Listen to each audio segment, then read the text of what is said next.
باللہ من الشیطان الرجیم بسم اللہ الرحمن الرحیم نحمدہ و نصلی علی رسول الکریم اما بعد۔ فضائل حج کے واقعات میں سے ہے، محمد بن حسین بغدادی رحمۃ اللہ علیہ فرماتے ہیں کہ میں ایک سال حج کو گیا۔ میں اتفاق سے مکہ کے بازار سے گزر رہا تھا کہ ایک بوڑھا آدمی ایک لڑکی کا ہاتھ پکڑے ہوئے تھا۔ لڑکی کا رنگ متغیر ہو رہا تھا، یعنی بدلا ہوا رنگ تھا۔ بدن بہت لاغر، لیکن اس کے چہرے پر ایک نورانی چمک تھی۔ وہ بوڑھا پکار رہا تھا کہ کوئی اس لڑکی کا خریدار ہے؟ کوئی ہے جو اس کو پسند کرے؟ کوئی ہے جو 20 اشرفی سے اس کی قیمت زیادہ دے، اس شرط پر کہ میں اس کے ہر عیب سے بری ہوں۔ میں نے اس شیخ کے قریب جا کر پوچھا کہ اس باندی کی قیمت کا حال تو معلوم ہو گیا، اس میں عیب کیا ہے؟ وہ کہنے لگا کہ یہ لڑکی پاگل ہے، ہر وقت غمزدہ رہتی ہے، رات بھر نماز پڑھتی ہے، دن بھر روزہ رکھتی ہے، نہ کھاتی ہے نہ پیتی ہے، ہر جگہ بالکل تنہائی پسند کرتی ہے۔ جب میں نے اس کی بات سنی تو وہ لڑکی مجھے پسند آ گئی اور میں نے اس کو خرید لیا اور اپنی قیام گاہ پر لے گیا۔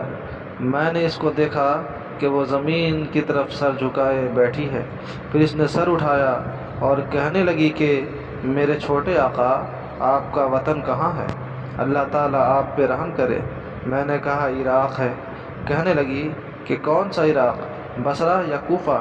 میں نے کہا دونوں نہیں ہیں۔ کہنے لگی تو کیا آپ بغداد کے رہنے والے ہیں؟ میں نے کہا ہاں۔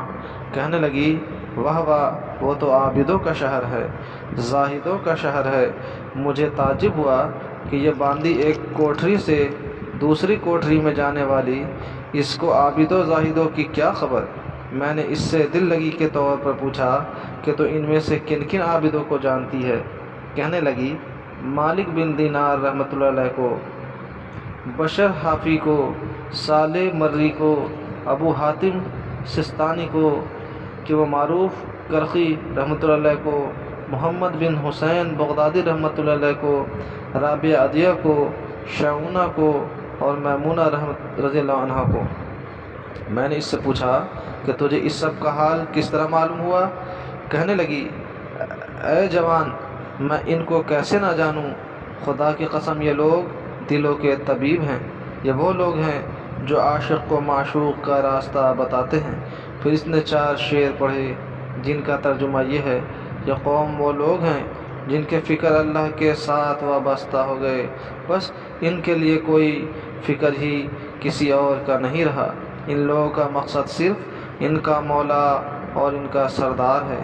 کیا ہی بہترین مقصد ہے جو صرف ایک بے نیاز ذات کے واسطے ہے۔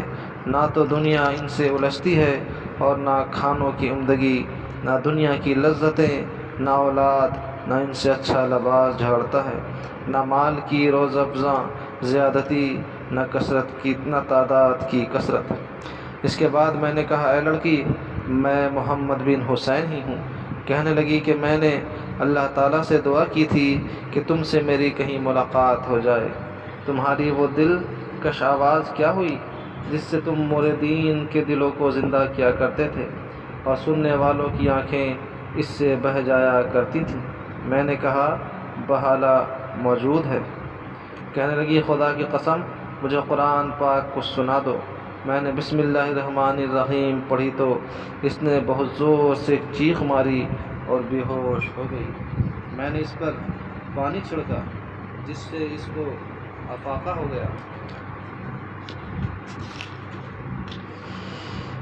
جب اس کو افاقہ ہوا تو کہنے لگی جس کے نام کا یہ اثر ہے، اگر میں اس کو پہچان لوں اور جنت میں اس کو دیکھ لوں گی تو کیا حال ہوگا؟ پھر کہنے لگی اچھا پڑھیے، اللہ جل شانہ آپ پہ رحم کرے۔ میں نے یہ آیت پڑھی جس کا ترجمہ یہ ہے، جو لوگ برے کام کرتے ہیں کیا وہ یہ گمان کرتے ہیں کہ ہم ان کو ان لوگوں کے برابر کر دیں گے جو ایمان لائے اور اچھے عمل کیے کہ ان سب کا جینا مرنا ایک سا ہو جائے؟ جو ایسا گمان کرتے ہیں بہت بری تجویز کر رہے ہیں۔ یہ آیت سن کر وہ کہنے لگی کہ کہ اللہ کا شکر ہے ہم نے کبھی کسی کی نہ پرستش کی نہ کسی صنم کو بوسہ دیا۔ اور کچھ پڑھیے، اللہ تعالیٰ آپ پہ رحم کرے۔ میں نے پڑھا جس کا ترجمہ یہ ہے، سورہ کہف کا آیت نمبر 29، بے شک ہم نے ظالموں کے لیے آگ تیار کر رکھی ہے جس کی قناتیں ان کو چاروں طرف سے گھیرے ہوئے ہوں گی، اور اگر وہ لوگ فریاد کریں گے تو ایسے پانی سے ان کی فریاد رسی کی جائے گی جو تیل کی تلچھٹ کی طرح بدہیبت ہوگا، اور ایسا سخت گرم کے منہوں کو پکا دے گی۔ کیا ہی برا پانی ہوگا، جہنم کیا ہی برا ٹھکانہ ہوگا۔ وہ کہنے لگی، تم نے اپنے دل پر نا امیدی لازم کر دی، اپنے دل کو امید اور خوف کے درمیان معطر کرو۔ کچھ اور پڑھو، اللہ جل شانہ آپ پہ رحم کرے۔ میں نے پڑھا، اس کا ترجمہ یہ ہے، سورہ عبس آیت نمبر 38 سے 40، بہت سے چہرے اس دن خندہ و شادہ ہوں گے۔ اور یہ پڑھا سورہ قیامہ کے آیت نمبر 22-23، بہت سے چہرے اس دن بارونق ہوں گے اور اپنے رب کی طرف دیکھتے ہوں گے۔ اس پر وہ کہنے لگی، ہائے مجھے اس دن اس کی ملاقات کا کتنا اشتیاق ہوگا جس دن وہ اپنے دوستوں کے لیے تجلی فرمائے گا۔ کچھ اور پڑھیے، اللہ تعالیٰ آپ پہ رحم کرے۔ میں نے یہ آیت پڑھی جس کا ترجمہ یہ ہے، یعنی سورہ واقعہ کے پہلے رکوع کے ختم تک پڑھی، جس کا ترجمہ یہ ہے کہ ان اعلیٰ درجہ والوں کے پاس ایسے لڑکے جو ہمیشہ لڑکے ہی رہیں گے، یہ چیزیں لے کر ہمیشہ آتے جاتے رہیں گے، آب خورے اور آفتابے اور ایسے گلاس جو بہتی ہوئی شراب سے بھر گئے ہوں گے، نہ اس شراب سے ان کو سر کا درد ہوگا، یعنی نہ چکر آئے گا، نہ عقل میں فطور آئے گا، اور ایسے میوے لے کر آئیں گے جس کو یہ لوگ پسند کریں، اور پرندوں کا گوشت جو ان کو مرغوب ہو، اور ان کے لیے خوبصورت بڑی بڑی آنکھوں والی حوریں ہوں گی جیسا کہ حفاظت سے پوشیدہ رکھا ہوا موتی۔ یہ سب کچھ بدلہ ہے ان کے اعمال کا جو دنیا میں کیا کرتے تھے۔ یہ لوگ جنت میں نہ بک بک سنیں گے نہ کوئی بیہودہ بات، بس سلام ہی سلام کی آواز ہر طرف سے آئے گی۔ اور جو داہنے والے ہیں، یعنی ان کے اعمال نامے داہنے ہاتھ میں ملے ہیں، وہ داہنے والے بھی کیسے اچھے آدمی ہیں۔ وہ ان باغوں میں رہیں گے جہاں بغیر کانٹوں کی بیریاں ہوں گی، اور تہ بتہ کیلے لگے ہوں گے، اور بہت لمبا سایہ ہوگا، اور بہتا ہوا پانی ہوگا، اور بہت کثرت سے میوے ہوں گے جو نہ ختم ہوں گے، نہ ان میں کسی قسم کی روک ٹوک ہوگی، جتنا جس کا دل چاہے کھائے، اور اونچے اونچے فرش ہوں گے، اور ان کے لیے بھی عورتیں ہوں گی جن کو ہم نے خاص طور سے بنایا، یعنی ایسا بنایا کہ وہ ہمیشہ ہمیشہ کنواریاں ہی رہیں گی، اور محبوبہ ہوں گی، اور جنت والوں کی ہم عمر ہوں گی، اور یہ سب چیزیں داہنے والوں کے لیے ہیں۔ پھر وہ لڑکی مجھ سے کہنے لگی، میرا خیال ہے کہ تم نے بھی حوروں سے منگنی کی ہے، کچھ ان کے مہروں کے واسطے بھی خرچ کیا ہے۔ میں نے پوچھا کہ مجھے بتا دے اس کا مہر کیا ہوگا، میں تو فقیر آدمی ہوں۔ کہنے لگی، رات کو تہجد پڑھنا، دن کو روزہ رکھنا، اور فقر و مساکین سے محبت رکھنا۔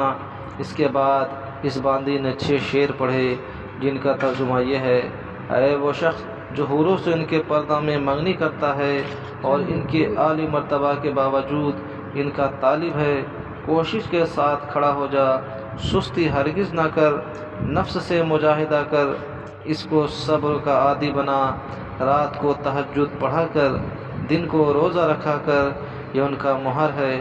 اگر تیری دونوں آنکھیں ان کو اس حال میں دیکھ لیں جب کہ وہ تیری طرف متوجہ ہو رہی ہوں، اور ان کے سینوں پر اناروں کی طرح سے ان کے پستان ابھر رہے ہوں، اور وہ اپنی ہم عمر لڑکیوں کے ساتھ چل رہی ہوں، اور ان کے سینوں پر چمکتے ہوئے ہار پڑے ہوئے ہوں، تو اس وقت تیری نگاہ میں یہ دنیا کی جتنی بھی زیب و زینت ہے ساری ہی سبق بن جائے۔ یہ اشعار پڑھ کر اس کو بے ہوشی طاری ہو گئی۔ میں نے پھر اس کے چہرے پر پانی وغیرہ چھڑکا تو اس کو ہوش آ گیا، افاقہ ہوا، اور اس نے یہ شعر پڑھے، جس کا ترجمہ ہے اے اللہ تعالیٰ تو مجھے عذاب سے بچائیو، بے شک میں اپنے گناہوں کا جو مجھ سے صادر ہوئے اقرار کرنے والی ہوں۔ تو نے کتنی کثرت سے میری خطاؤں کی لرزشیں معاف فرمائی ہیں، تو بڑے فضل والا ہے، بڑے احسان والا ہے۔ لوگ مجھے اچھا آدمی گمان کرتے ہیں، لیکن اگر تو میری خطائیں معاف نہ کر دے تو میں بدترین آدمی ہوں، میرے لیے کوئی تدبیر نہیں۔ اس کے سوا کہ تیری بخشش کی امید ہے اور تیرے ساتھ مجھے حسن و ظن ہے کہ تو ضرور کرم کرے گا۔ یہ اشعار پڑھ کر اس باندی کو پھر غشی ہو گئی۔ میں جو اس کے قریب پہنچا تو مر چکی تھی، مجھے اس کے انتقال کا بے حد صدمہ ہوا۔ میں اٹھ کر بازار گیا کہ اس کی تجویز و تکفین کا سامان خرید کر لاؤں۔ جب میں بازار سے لوٹا تو کفنی کفنائی، خوشبو لگی ہوئی معطر لاش رکھی ہوئی تھی۔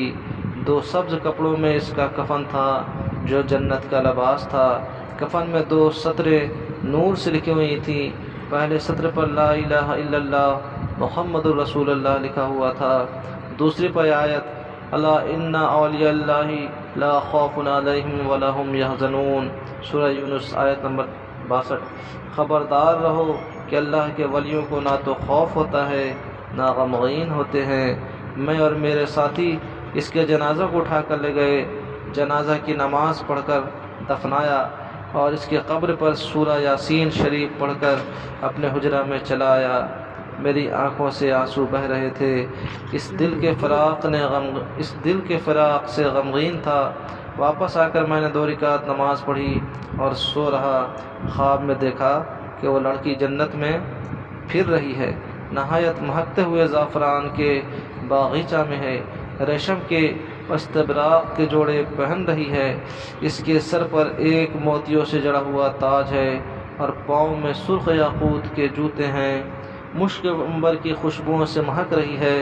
اس کا چہرہ شمس و قمر سے زیادہ روشن ہے۔ میں نے کہا اے لڑکی ذرا ٹھہر، تو یہ تو بتا دے کہ یہ مرتبہ کس عمل کی بدولت تجھے ملا؟ کہنے لگی کہ فقراء اور مساکین کی محبت سے اور استغفار کی کثرت سے اور مسلمانوں کے راستہ میں سے تکلیف دینے والی چیز کو ہٹا دینے سے۔ پھر اس نے 3 شعر پڑھے جن کا ترجمہ یہ ہے: مبارک ہے وہ شخص جس کی آنکھیں راتوں کی اور جاگتی ہوں اور اپنے مالک کے عشق کی بے چینی میں رات گزار دے، اور کسی دن اپنی کوتاہیوں پر نوحہ کر لیا کرے اور اپنی خطاؤں پر رو لیا کرے، اور شب کو اکیلا کھڑا ہو اللہ کے عذاب کے خوف سے اختر شماری کرتا ہو۔ اس حال کی حق تعالیٰ کی نگاہ حفاظت کر رہی ہو۔ اللہ تعالیٰ ہم لوگ کا سننے زیادہ عمل کی توفیق عطا فرمائے۔